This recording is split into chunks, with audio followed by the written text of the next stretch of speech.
A girlfriend who accepts me as who I am. I've come to love her even more. I strongly promised myself to make her happy, no matter what. My name's Jake, 28 years old. Born to kind-hearted parents, I had an average school life, and now I'm a regular office worker. The company I work for has a wonderful working condition. They pay for overtime work, give regular breaks, and have solid benefits. You might think I have no worries, but even I have some issues. It's about my body shape. I have a naturally large frame. Overweight, well actually, I'm also tall and have a big build, so I'm more like a cuddly bear. Being big isn't a problem. The issue is the gap between my appearance and my personality. Embarrassingly, I'm timid. I get scared easily and can be jumpy. Absolutely no horror movies or roller coasters for me. And while people think I must love meat and eat a lot, beef doesn't sit well with me. I like rice just as much as average guy. Sweets, like cake and chocolate, are my favorite. I can't even drink black coffee. In our modern day, people say we all have different values, but people judge based on appearance anyway. My ex once dumped me, saying she thought I'd be more manly. That was back in college. I was never good with women, and being dumped like that left a huge scar. I ended up growing distant from women. As a result, I'm still single at 28. I've been set up on dates by co-workers and friends quite a few times. But conversations never really took off, and nothing progressed. I hadn't found a woman I truly felt connected with since college, so I thought I was okay with that. But now, there's a woman I've been interested in. At my workplace, I was assigned to a newly established department 6 months ago. The department, made up of relatively younger folks within the company, was still small and had yet to make any achievements. But everyone is full of enthusiasm to make results and expand this new department, and I feel very fulfilled doing my part. The woman I have a crush on is Jessica, who became the boss in this new department. Despite being 34, she was given a significant role in this new setup, a real successful career-driven woman. Not only is she competent at her job, but she's also gorgeous, with an outstanding figure. She's even been featured in the company newsletter, making her a bit of a celebrity around the office. But what makes her truly wonderful isn't her looks or skills, but her social and friendly personality. In a department dominated by men, Jessica always communicates proactively, which is improving the office teamwork. For some reason, she seems to pay special attention to me. "Jake, I've got a snack for you again today. Here you go." She always gives me snacks. I often get invited to lunch too. Strangely, Jessica seems to only invite me to lunch. Hey, are you, by any chance, dating Jessica? I've been asked this by my colleagues more times than I can count. Once, I asked her, "Why do you always invite me for lunch? I'm not the best at making conversation, and wouldn't you have more fun with others?" "Oh, are you feeling pressured? It's hard to decline an invite from a boss, right? I'm so sorry," she quickly said, and I hastily denied. "No, that's not it. I mean, I'm grateful, but I always wonder why you care about someone like me. I'm not particularly skilled at work, and there are great-looking seniors and peers around, so I wonder why you always reach out to me." Hearing my lack of confidence, Jessica softly smiled and replied, "It's not just about who gets the best results at work. We're a team, Jake. You are always there supporting everyone. That's why I and everyone else feel comfortable working with you. I know other good things about you. Be confident." Honestly, hearing that from someone I had feelings for made me incredibly happy. But I didn't have any intentions of confessing my feelings to Jessica.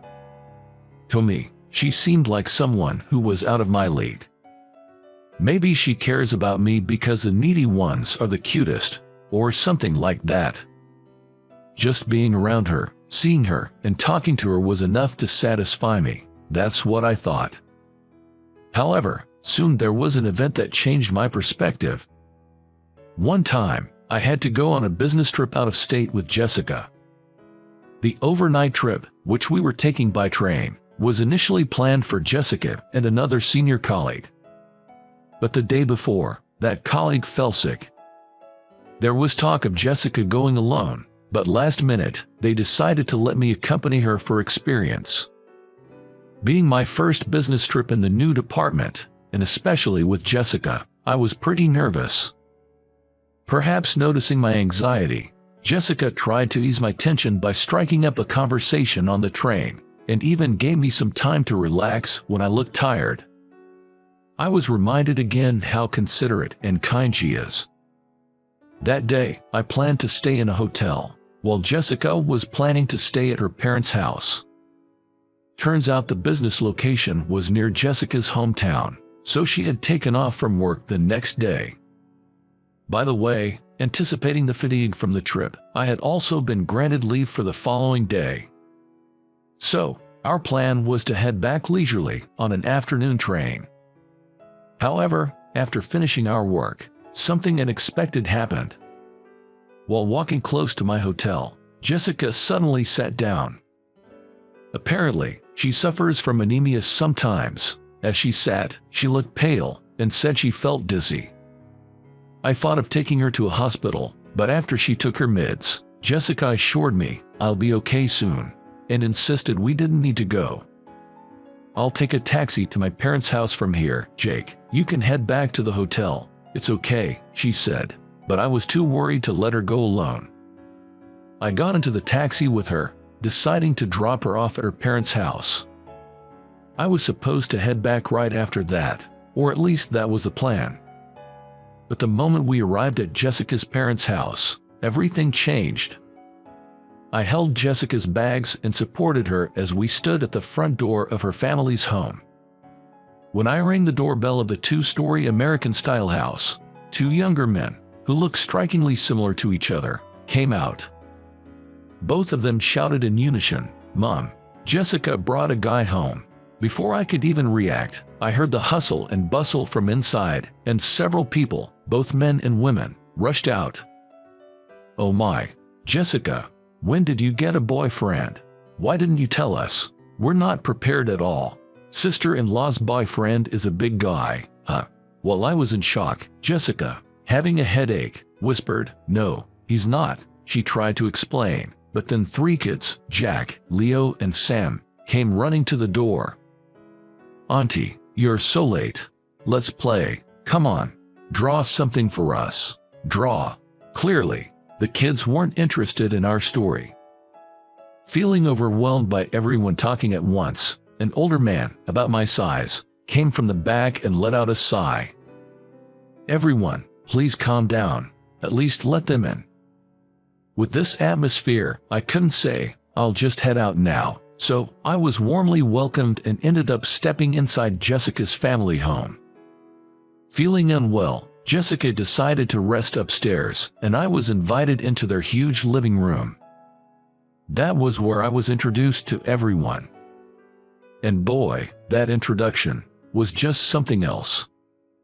Living in Jessica's family home was her father, named Tyler, her mother Chelsea, Jessica's twin younger brothers, a younger sister named Mason, grandparents, and even a great-grandmother.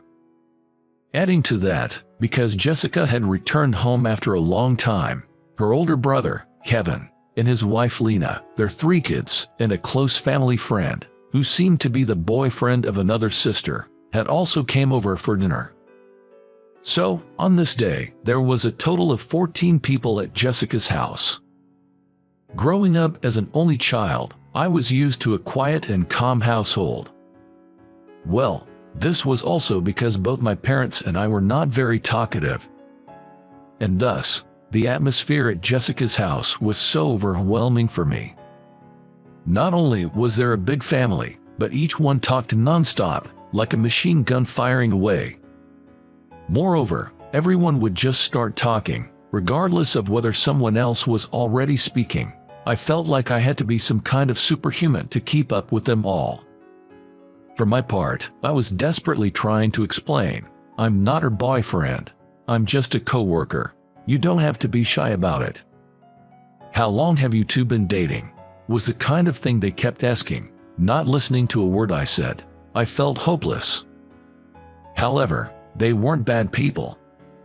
Proof of that was the endless stream of food and drinks they brought out. By that time, I had completely missed my chance to return to my hotel. Then, Jessica, who had been resting upstairs, came down to the first floor. Whether the medicine had worked or resting helped, Jessica's complexion had improved. Seeing me being bombarded with questions, Jessica sighed deeply. "Oh, Jake, I'm so sorry," she said. Jessica then explained to her family that I was just a co-worker and I had given her a ride home because she felt ill. Jessica's family seemed disappointed to find out I wasn't her boyfriend, but they quickly adjusted. "Whether you're a co-worker or not, you're still our guest.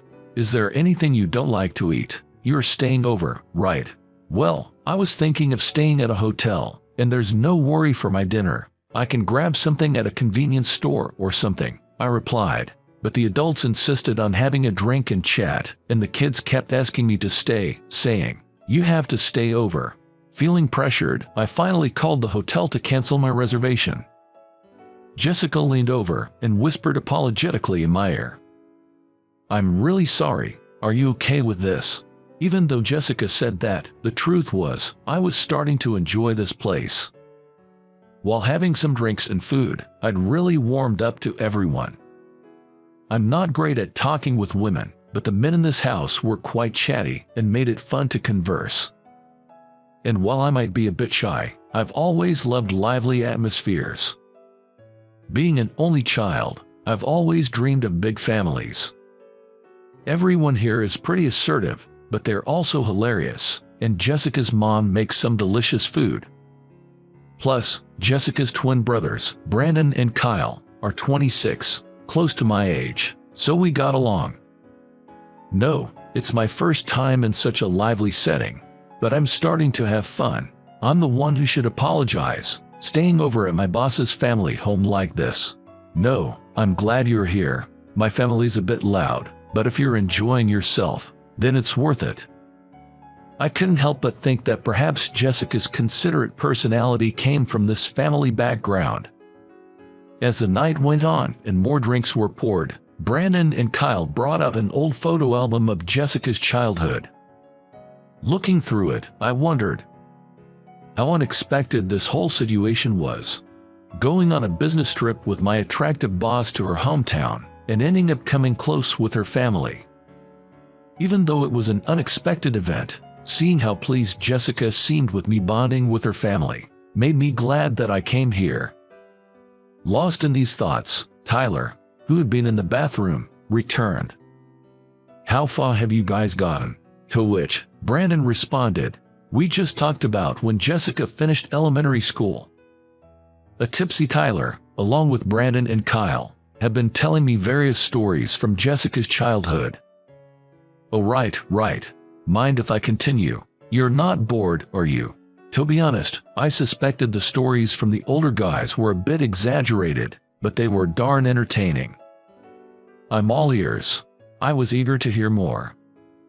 "Stop talking about embarrassing stuff, okay?" Jessica blushed, a side of her I'd never seen at the office, and it was something new. Even then, the family revolved around the stories about Jessica, and eventually, Tyler, perhaps was too tipsy, dozed off. I noticed others, including the children, had gone to bed. In the kitchen, I could see Jessica and the eldest son's wife was starting to clean up. Catching a glimpse of Jessica in an apron, an image I'd never be able to see in the office, I couldn't help but feel a surge of excitement. But as Brandon observed me, he whispered to me with a smirk on his face, "You have a crush for my sister, don't you? It's so obvious." "What? No, I mean..." While I blushed in panic, Kyle also chimed in, whispering, "Just spill the beans. Maybe Jessica feels..." Nah, maybe I shouldn't give it away. After they teased me enough, the two brothers headed to their rooms upstairs. I was left alone in the living room, pondering over Brandon and Kyle's words. I had chosen not to confess my feelings, but what if Jessica felt the same way about me? I tried to keep calm, but memories of the photographs and Jessica's life journey filled my mind. Jessica has always been deeply loved by her family. I thought, if I could be loved by someone like her, I'd be truly blessed. Encouraged by Brandon and Kyle's hints, I began to feel some courage. I felt that if I missed this moment, I might never find the nerve again. So, once the cleaning was done and Jessica returned from the kitchen, I mustered the courage and confessed my feelings. I've liked you for a long time now. I always felt you were out of my league. I thought I should just give up, but I couldn't. I want to become someone special for you. Jessica was clearly surprised by my sudden confession, and her cheeks soon turned red. Do you remember asking me why I was always caring about you? When I first saw you, I thought you were like my father, big in stature, but kind-hearted inside. However, during a business gathering, I overheard you talking about how your size was an insecurity for you. That's when I felt the urge to cheer you up. Indeed, I always felt self-conscious about my large frame and timid personality. I thought you shouldn't feel that way. You always step up for the physical works at the office, right? And you offer to help out with chores, always with a smile. Initially, I just wished you'd have more confidence, but before I knew it, I found myself caring about you more and more. I had no idea she had noticed all those little things about me. My heart was racing, and my palms were sweaty. But when I looked into Jessica's eyes, they were glistening and wavering. I wasn't the only one who was nervous. She took a deep breath and said, "It was me who has liked you from the beginning. If you're okay with it, would you date me?" Holding back my urge to jump in joy, I took her hand and replied, "Yes, yes. Thank you so much," bowing my head.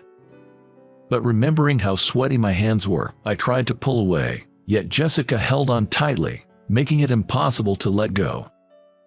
I still remember the happiness I felt over such a small thing. The next day, after announcing our relationship to Jessica's entire family, they seemed ready to throw a party, despite it being early morning. We managed to avoid that, but I was overjoyed by how warmly her family accepted me. After saying our goodbyes to Jessica's family, we took the same Amtrak train home. Sitting next to each other, we sneakily held hands. It felt like I was a teenager again, and also a bit embarrassing. Just holding hands made my heart race like crazy. She's truly a beautiful person, and a year into our relationship, we got married. Our wedding was lively with Jessica's family in full attendance. During the ceremony, I found myself reminiscing. Me, with my big, bear-like physique, and my stunning boss, Jessica. Despite our differences, we became closer. Thinking back to the business trip to her hometown, everything happened so fast. As I recalled this, a performance started by Jessica's siblings, making everyone laugh till they nearly rolled over. At the same time, realizing I was becoming a part of this wonderful family lifted my spirits. Whether it was happiness or amusement, or both, tears streamed down my face. "You're crying already," said Jessica, wiping away my tears, dressed in a beautiful white wedding gown. Jessica's beauty was so blinding that it only made me tear up more. Seeing this, even Jessica's brothers and father couldn't help but tear up themselves. "Jessica, I'm sorry for crying so much. I'm just so happy and grateful. Thank you for making me a part of such an amazing family. I know I'm emotional, but I promise I'll be a strong man. Just let me cry for today." As I sniffled, Jessica gently wiped my eyes with a handkerchief and said, "It's okay for you to be a crybaby. I'll always be here to wipe away your tears." She accepts me for who I am. I might have married an angel. That's genuinely how I felt, and it was the best day of my life.